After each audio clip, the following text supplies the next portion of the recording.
Friends, जैसा कि आपको पता है, हम सभी रेजो फास्ट कोचिंग सेंटर की तरफ से हैं। यहाँ पे जितने भी वीडियो बनते हैं उन वीडियोस को आगे बढ़ाते हैं। जो पहले क्लास में पढ़ाया गया है उन सिलेबस को हम लोग आगे करते हैं। तो आज हम लोग शुरू करने वाले हैं इंग्लिश के models has to have to का। इंग्लिश में जो यूज होता है, use of has to have to, उसका हम लोग प्रयोग करेंगे। इससे पहले कोचिंग में, रेजो फास्ट कोचिंग में टेंस कंप्लीट कर दिया गया था। टेंस के एक एडवांस लेवल को भी कंप्लीट कर दिया गया था।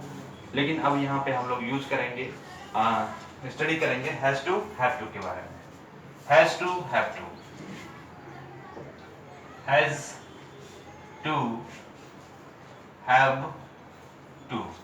इंग्लिश में हैज टू हैव टू का प्रयोग कहाँ होता है? इनका बड़ा ब्रॉड प्रयोग है, बहुत ही बड़ा यूज होता है इसका हैज टू हैव टू, और कई बार हम लोग यूज करते हैं। कई सारे हिंदी सेंटेंस में आपने सुना होगा ना है, नी है, ने है, या फिर आप इसी पे सुनते हैं पढ़ता है, पढ़ता है, पढ़ती है, पढ़ते हैं। तो दोस्तों, हैज टू हैव टू का प्रयोग हम वहां पे करते हैं इंग्लिश के उन हिंदी के उन वाक्यों में जहां जिसके अंत में ना है, नी है, ने है, पढ़ता है, पढ़ती है, पढ़ते हैं आता है। एक बार फिर से, हैज टू हैव टू का प्रयोग वहां करते हैं जहां पे हिंदी के किसी के वाक्य के अंत में ना है, नी है, ने हो, पढ़ता हो, पढ़ती है, पढ़ते हो आए। इसके कुछ एग्जांपल्स देख लें। एग्जांपल्स देख लेंगे तो ज्यादा समझ में आएगा। जैसे कि मुझे जाना है, मुझे जाना है, इसको इंग्लिश में कैसे बनाएंगे? I have to go. तो यहाँ पे हम लोग देखते हैं मुझे जाना है, आई हैव टू गो। इसी तरीके से तुम्हें खाना है। देखिए वाक्य के अंत में ना है, ना है, ना है, ना है लगा हुआ है। जैसा कि मैंने पहले बताया था, हैज टू हैव टू का प्रयोग वहां पे करते हैं जिस किसी भी हिंदी वाक्य के अंत में ना है, की है, ने है आए, पढ़ता है, पढ़ती है, पढ़ते आए, तो वहां पे हैज टू या हैव टू का प्रयोग करते हैं। जैसे तुम्हें खाना है, तुम्हें खाना है, इसका इंग्लिश में होगा you have to eat, you have to eat. Okay, तुम्हें देखना है, उसे देखना है, उसे देखना है, उसे देखना है, इसका हो जाएगा he has to see, उसे देखना। या फिर पढ़ता है, पढ़ती के लिए आप बना सकते हो उसे देखना पड़ता है। तो इसी सेंस में अगर हम इसको बनाएंगे उसे देखना पड़ता है, तो सेम यही बनेगा he has to see। तुम्हें खाना पड़ता है, you have to eat। अच्छा, has to have to का प्रयोग आप जानते हैं, has he और किसी नाउन के साथ में लगता है, नेम के साथ में लगता है हैज, और जबकि बात करते हैं ही और सी के साथ में हैज का प्रयोग। और इसके अलावा जैसे आई यू में हम लोग हैव का प्रयोग करते हैं, एक से अधिक चीजों में हैव का प्रयोग करते हैं। इस तरीके से इन सारे वाक्यों को यदि हम देखेंगे तो उसके स्ट्रक्चर को हम कुछ ऐसे बनाएंगे, subject plus has to have to. Structure की बात कर लें, has to have to plus verb plus आपका जो भी है ऑब्जेक्ट। इस तरीके से यहाँ से थोड़ा सा ज्यादा बड़ा हो जाएगा, इसीलिए हम इसको यहीं पे शॉर्ट में स्ट्रक्चर इसका बना देते हैं। स्ट्रक्चर इसके लिए हो जाएगा आपका subject plus has to have to plus V1 plus आपका ऑब्जेक्ट हो जाएगा। ये आपका स्ट्रक्चर हो जाएगा। अगर नेगेटिव की बात करेंगे तो नेगेटिव में तुम्हें खाना नहीं पड़ता है। अगर नेगेटिव की बात करेंगे तो हैज के तुरंत बाद नॉट का यूज करेंगे, हैव के तुरंत बाद नॉट का यूज करेंगे। जैसे कि इस तरीके से तुम्हें जाना नहीं पड़ता है।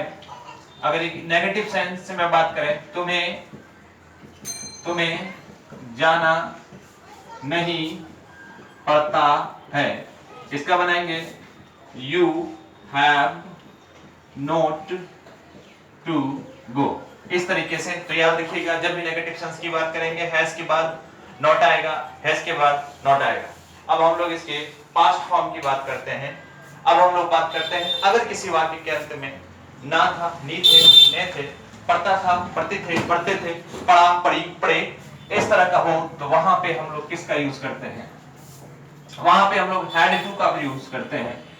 अब हम लोग हैड टू के प्रयोग की बात करेंगे। सेम इसी बेस पे होगा। आप इसके स्ट्रक्चर लिखे या ना लिखे, आप स्ट्रक्चर खुद ही बना डालेंगे। इसका ज्यादा कोई बड़ी चीज नहीं है। यूज ऑफ हैड टू का प्रयोग हम लोग कहां करते हैं? तो फिर से सुन लीजिए, हैड टू का प्रयोग कहां करते हैं? जिस किसी भी हिंदी वाक्य के अंत में, जिस किसी भी हिंदी वाक्य के अंत में ना था, नी थे, ने थे, इसके अलावा पढ़ा, पढ़ी, पढ़े, इसके अलावा पढ़ता था, पढ़ती थी, पढ़ते थे। एक बार आप फिर से सुन लीजिए, हैड टू का प्रयोग कहां करते हैं? जिस किसी भी हिंदी वाक्य के अंत में, जिस किसी भी हिंदी वाक्य के अंत में ना था, नी थे, ने थे, पढ़ा, पढ़ी, पढ़े, पढ़ता था, पढ़ते थे हो, वहां पे हम लोग हैड टू का प्रयोग करते हैं। कुछ एग्जांपल्स देखें। हालांकि इसके स्ट्रक्चर को लिखने की जरूरत नहीं, पुराने वाले बेसिस पे ही चलेगा जो अभी थोड़ी देर पहले मैंने लिखा था। जैसे मुझे खाना पड़ता था, मुझे खाना पड़ता था। सेंटेंस का ध्यान सुनिए, मुझे खाना पड़ता था, पड़ता था, पड़ता था, पड़ता था, तो क्या हो जाएगा? I had to eat, I had to eat। उसे जाना पड़ता था, उसे जाना पड़ता था, उसे जाना पड़ता था, हो जाएगा he had to go। Negative sense की बात करेंगे, हैड के बाद तुरंत नॉट लगाएंगे। एक नेगेटिव सेंस के, उसे जाना नहीं पड़ता था, उसे जाना नहीं पड़ता था, he had not to go, he had not to go। इस सेंस में हम लोग बनाएंगे। अच्छा, कुछ बच्चे ये भी पूछ रहे होंगे इसमें, अभी वीडियो के अंत में बताएंगे कि इसके इंटरोगेटिव फॉर्म में कैसे बनाते हैं। ठीक है, he had not to go, okay, negative sense. अब हम लोग बात करेंगे होगा, होगी, होगे, पढ़ेगा, पढ़ेगी, पढ़ेगे, ना होगा, ना होगी, इस तरीके के फॉर्म में। अब हम लोग विल हैव टू का यूज देखते हैं। Use of will have to, shall have to भी होता है, लेकिन हम लोग विल हैव टू ज्यादातर यूज करते हैं, इसीलिए विल हैव टू का ही केवल प्रयोग बताएंगे। शैल हैव टू का भी यूज होता है, लेकिन शैल का अब कम यूज होता है, इसलिए विल हैव टू के बारे में जानते हैं। Will have to, will have to, will have to का प्रयोग जिस किसी भी हिंदी वाक्य के अंत में ना होगा, ना होगा, नी होगे, ने होंगे, नी होगी, ने होंगे, जिस किसी भी वाक्य के अंत में ये होगा। और पढ़ेगा, पढ़ेगी, पढ़ेंगे, पढ़ेगा, पढ़ेगी, पढ़ेंगे, जिस किसी भी वाक्य के अंत में, जिस किसी भी हिंदी वाक्य के अंत में ना होगा, नहीं होंगे, ने होंगे, पढ़ेगा, पढ़ेंगे, पढ़ेंगे, वहां पे विल हैव टू का प्रयोग करेंगे। विल हैव टू का प्रयोग करेंगे कुछ इस तरीके से, मुझे खाना पड़ेगा। सपोज कीजिए एग्जांपल के तौर पे, मुझे खाना पड़ेगा, मुझे खाना पड़ेगा, मुझे खाना पड़ेगा।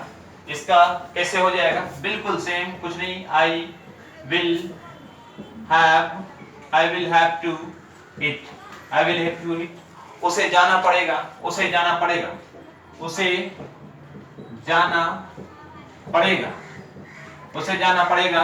He will have to go. अब उसी तरीके से एक ना होगा का, ना होगा, ठीक है, उसे जाना पड़ेगा, ठीक। इस तरह का जितने भी सेंटेंस होंगे आप he will have to go, will have to लगा के यूज करें। नेगेटिव सेंस की बात करेंगे तो will have not to go, इस तरह का प्रयोग होगा। हाँ, ये आपका विल हैव टू का प्रयोग हो गया। हम लोग बात कर रहे थे इसके इंटरोगेटिव फॉर्म में। इंटरोगेटिव फॉर्म में कुछ नहीं करना है आपको, इंटरोगेटिव फॉर्म में कुछ नहीं करना है, इंटरोगेटिव फॉर्म में कुछ नहीं करना, बिल्कुल सिंपल है। वो भी आप देख लीजिए कुछ इस तरीके से। इंटरोगेटिव फॉर्म में कुछ नहीं करना है, जैसे कि अगर हम बात कर रहे हैं हैज टू या हैव टू के इंट्रोगेटिव फॉर्म में। मैंने आपको पहले बताया था जिस किसी भी हिंदी वाक्य के अंत में यदि ना है, नी है, ने है, पढ़ता है, पढ़ती है, पढ़ते हैं आए तो वहां पे हैज टू, हैव टू का प्रयोग करते हैं। यहां पे अगर इसका इंट्रोगेटिव बनाएंगे, क्या तुम्हें बस एक एग्जांपल लेंगे, ज्यादा नहीं लेंगे। क्या तुम्हें खाना पड़ता है? क्या तुम्हें खाना पड़ता है? क्या तुम्हें खाना पड़ता है? तो यहां पे हैव पहले आ जाएगा। हैव यू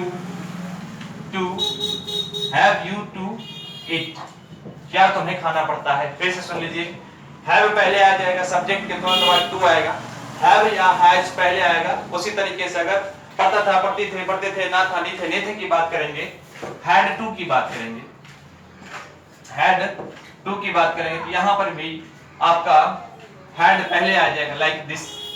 इसी का ले लीजिए, क्या तुम्हें खाना पड़ता था? क्या तुम्हें खाना पड़ता था? Had you to eat, had you to it.